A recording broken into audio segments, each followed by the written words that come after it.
إزاي بيتصنعوا أقراص القطع الماسية؟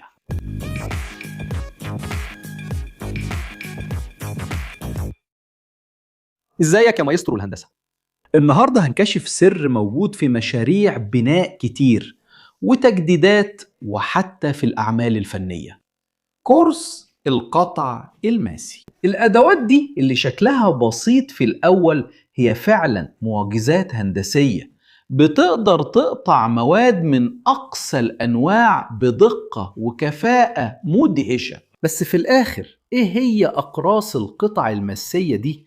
وليه هي مميزة كده؟ كورس القطع الماسي هو في الأساس أداة كاشطة مصممة علشان تقطع مواد شديدة الصلابة زي الخرسانة، الأسفلت، الجرانيت، الرخام، وحتى بعض أنواع المعادن. سر قدرته بيكمن في استخدامه للألماس الصناعي اللي هو من أصلب المواد اللي عرفها الإنسان، على عكس الأقراص الكاشطة العادية اللي بتتبلى بسرعة لما تقطع مواد كثيفة. أقراص الألماس بتستخدم صلابة الألماس الفائقة علشان تكشط وتشيل المادة مش بس تطحنها. ده بينتج عنه قطع أنظف وأسرع وبمجهود أقل بكتير. بس إزاي وصلنا للتكنولوجيا المتقدمة دي في القطع؟ تاريخ أقراص الألماس بيعكس سعي الإنسان الدائم وراء أدوات أكثر كفاءة. لفترة طويلة كان قطع الحجارة والمواد الصلبة عملية بطيئة ومتعبة، وكانت الأدوات المعدنية اللي بيستخدموها بتتبهدل بسرعة.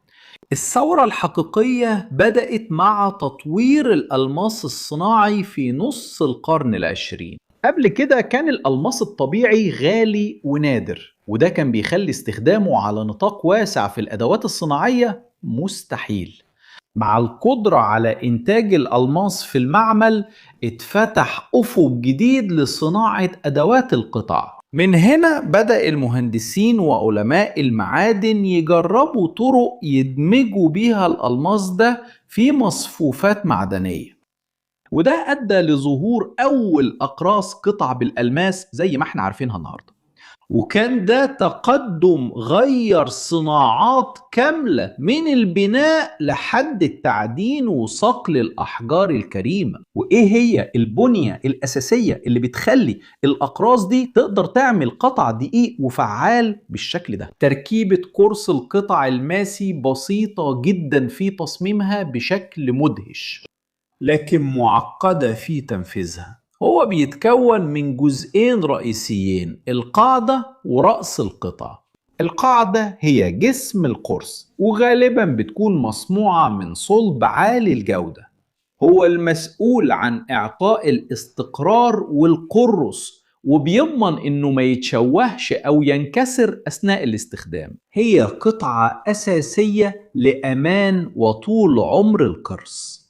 رأس القطع من ناحيته هو الجزء اللي بيكون فيه الألماس مدمج، ممكن تكون بحافة مستمرة أو أجزاء منفصلة أو تصميم توربو، وده حسب نوع القطع والخامة اللي هتشتغل عليها.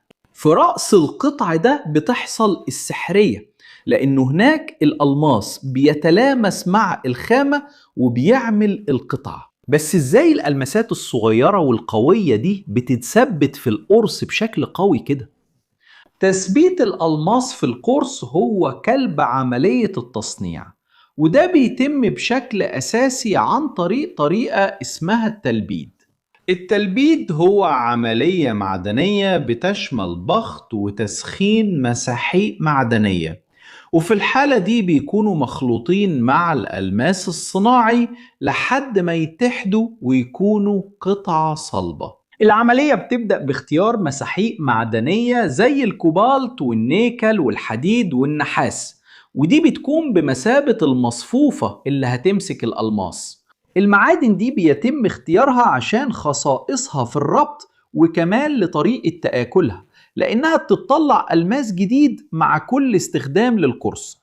الألماس الصناعي اللي بيكون أصغر وأقل جودة من ناحية الأحجار الكريمة لكنه مثالي للقطع، بيتم خلطه بعناية مع المسحوق المعدني ده. من هنا العملية عادة بتتبع خطوتين رئيسيتين: الكبس البارد والكبس السخن أو التلبيد الفعلي. في الكبس البارد خليط المسحوق المعدني والألماس بيتحط في قوالب وبيتعرض لضغط عالي. ده بيضغط المسحوق ويديله شكل مبدئي ومتماسك، بس لسه من غير القوة النهائية. بعد كده بيجي المرحلة الحاسمة، الكبس الساخن أو التلبيد.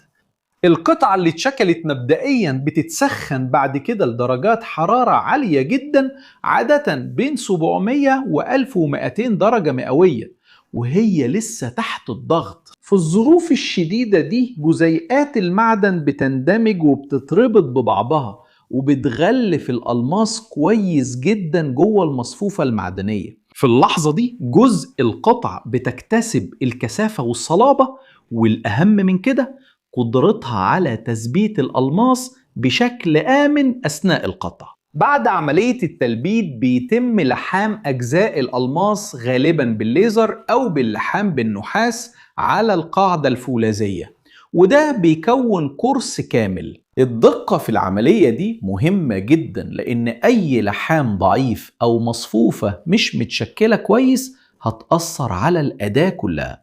بس إيه هي أنواع أقراص الألماس المختلفة وبيستخدموا في إيه كل واحد فيهم؟ أنواع أقراص قطع الألماس كتير، وكل نوع معمول لغرض معين علشان يدي أفضل أداء وتشطيب مع مواد مختلفة. أكتر 3 أنواع شائعة هما الأقراص المتقسمة، والأقراص بحافة مستمرة، والأقراص التربو. الأقراص المتقسمة بتتميز بالشقوق أو القطاعات اللي على حفتها. الشقوق دي بتساعد على تبديد الحرارة اللي بتتولد أثناء القطع، وكمان بتشيل التراب وبقايا المادة. الأقراص دي مثالية للقطع السريع والعنيف في مواد زي الخرسانة والمباني والطوب والأسفلت، لما يكون التشطيب الناعم مش أولوية كبيرة. أما الأقراص اللي ليها حافة مستمرة فبتكون الحافة بتاعتها ناعمة ومفيهاش أي فواصل أو تقسيمات. الميزة دي بتخلي القطع ناعم جدا ونضيف مع أقل نسبة تكسير أو شروخ. عشان كده هي الاختيار المثالي للمواد اللي بتحتاج تشطيب عالي الجودة، زي السيراميك والبورسلين والرخام والجرانيت. عادة بيتم استخدامها مع تبريد مائي عشان يمنع السخونة الزايدة ويضمن قطع أدق كمان. وفي الآخر عندنا ديسكات التربو اللي تعتبر نوع هجين بين الاتنين اللي فاتوا. الديسكات دي بيكون ليها حافة مشرشرة أو ممودة، وده بيخليها تجمع بين سرعة القطع بتاعة الديسكات المتقسمة مع نعومة تشطيب أحسن منهم. هي متعددة الاستخدامات، وبتكون اختيار كويس لمجموعة متنوعة من المواد زي الخرسانة والصخور وأنواع معينة من السيراميك، وبتقدم توازن كويس بين سرعة وجودة القطع. اختيار الديسك الصح مهم جدا لنجاح الشغل ولسلامة العامل. وفين ممكن نشوف كل التكنولوجيا دي شغالة في حياتنا اليومية؟ ديسكات القطع الماسية أبطال مجهولين في صناعات وتطبيقات كتير. في مجال البناء الديسكات دي لا غنى عنها لقطع الخرسانة المسلحة، فتح مجاري في الأسفلت لتركيب المواسير، وكمان لقطع الطوب والبلوكات بدقة، وكمان حتى لهدم الهياكل بشكل متحكم فيه. من غيرهم كتير من المشاريع اللي بنشوفها النهاردة كانت هتاخد وقت وتكلفة أكتر بكتير. في قطاع الأحجار الزخرفية زي الرخام والجرانيت، ديسكات الألماس هي الأداة الرئيسية، بتستخدم في قطع الألواح الكبيرة وتشكيل أسطح العمل والأرضيات والكسوات بتشطيبات متقنة جدا. جمال ودقة القطع في الأحجار الطبيعية اللي بتزين بيوتنا ومبانينا بيرجع بشكل كبير لفضل الديسكات دي. كمان بيتم استخدامها بشكل كبير في تركيب الأرضيات والسيراميك والبورسلين، وده بيضمن إن كل قطعة تركب بشكل مثالي. حتى في أعمال الترميم والفن اللي الدقة فيها أساسية، ديسكات الماس ليها دور مهم. في بعض الاستخدامات الخاصة ممكن نستخدم ديسكات الماس اللي فيها سبائك معدنية مخصوصة علشان نقطع معادن صلبة زي الحديد الزهر أو مواسير حديد الدكتايل. وده بيبين قد ايه التكنولوجيا دي متعددة الاستخدامات. فعلا شيء مدهش ان اداة قوية وفعالة بالشكل ده بتعتمد على بلورات كربون صغيرة جدا علشان تقدر تقوم بشغلها بإتقان. مع كل الخيارات الكتير دي، ايه هي مميزات استخدام قرص الماس بدل ادوات القطع التانية؟ مميزات أقراص القطع الماسية كتير جدا وبتبرر استخدامها الواسع في الأماكن المهنية. أول حاجة، المتانة عامل أساسي، في حين إن الأقراص العادية بتتبلى بسرعة وبتحتاج تتغير كتير، أقراص الماس بسبب صلابة الماس الشديدة عمرها الافتراضي أطول بكتير. ده معناه توفير في الوقت والفلوس على المدى الطويل. وتاني حاجة، الكفاءة بتكون لا مثيل لها.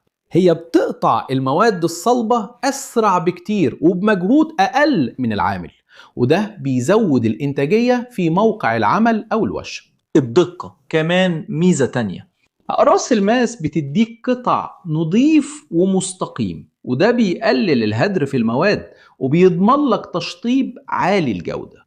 وده مهم جدا في الشغل اللي محتاج تركيب دقيق زي تركيب الأرضيات أو الرخام. وكمان القدرة على قطع مجموعة كبيرة من المواد الصلبة جدا، دي ميزة مش موجودة في أدوات كتير تانية. بس يا ترى الأقراص دي فعلا هي الحل لكل مشاكل القطع؟ ولا فيه احتياطات وحدود لازم نكون عارفينها؟ رغم كل المميزات لازم نفهم إن الأقراص دي مش حل سحري لكل حاجة، وبتحتاج احتياطات معينة عشان تضمن فعاليتها، والأهم من كده أمان المستخدم.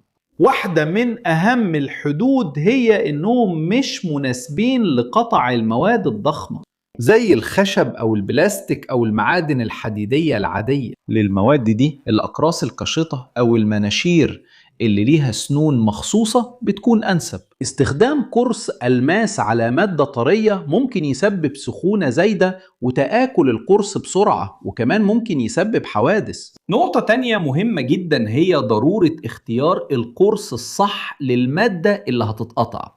استخدام القرص الغلط ممكن يخلي القطع مش فعال أو يتلف المادة أو حتى القرص نفسه. كمان التبريد عامل مهم جدا. كتير من أقراص الماس مصممة للقطع الرطب، يعني باستخدام المية، وده علشان يبرد القرص ويطول عمره ويقلل التراب. تجاهل التوصيات دي ممكن يسبب سخونة زيادة للقرص أو يخليه يتعوج أو يفقد كفاءته. وطبعا الأمان أهم حاجة. دايما استخدم معدات الحماية الشخصية زي نظارات الأمان، الجوانتي، وسدادات الأذن، وامشي على تعليمات الشركة المصنعة للأداة والقرص. الهندسة اللي ورا الأقراص دي مذهلة، بس لازم نحترم حدودها ونستخدمها بطريقة صح. لو وصلت لحد هنا وعجبك الفيديو، اشترك في القناة لو لسه مش مشترك، وحط لايك وفعل الجرس عشان يوصلك كل جديد. ولو شايف ان المحتوى بتاعنا مفيد، فكر تبقى عضو معانا عشان تساعدنا نكمل وننتج محتوى اكتر على المنصة. وكمان نذكرك في فيديوهاتنا، ولو انت فضولي وعايز تعرف اكتر عن الكورسات اللي بنرشحها، امسح الQR كود اللي جنبك او ادخل على اللينك في وصف الفيديو عشان تلاقي فرص كتير تطور بيها مهاراتك وتفرق في شغلك. ايه رأيكم؟ حد فيكم جرب يستخدم قرص ألماس في اي مشروع قبل كده؟ ايه اكتر مادة شايفينها مدهشة انه يقدر يقطعها بسهولة كده؟ سيبولي رأيكم في التعليقات، انا حابب اعرف. جنبك هنا في اختيارين لفيديوهات مهمة لازم تتفرج عليهم عشان توسع معرفتك وتشبع فضولك. ولو حابب تدعمنا، دوس لايك واشترك في القناة وفعل الجرس وفكر تبقى عضو في القناة. ده كل حاجة يا عشاق الهندسة. احلى تحية واشوفك في الفيديو الجاي.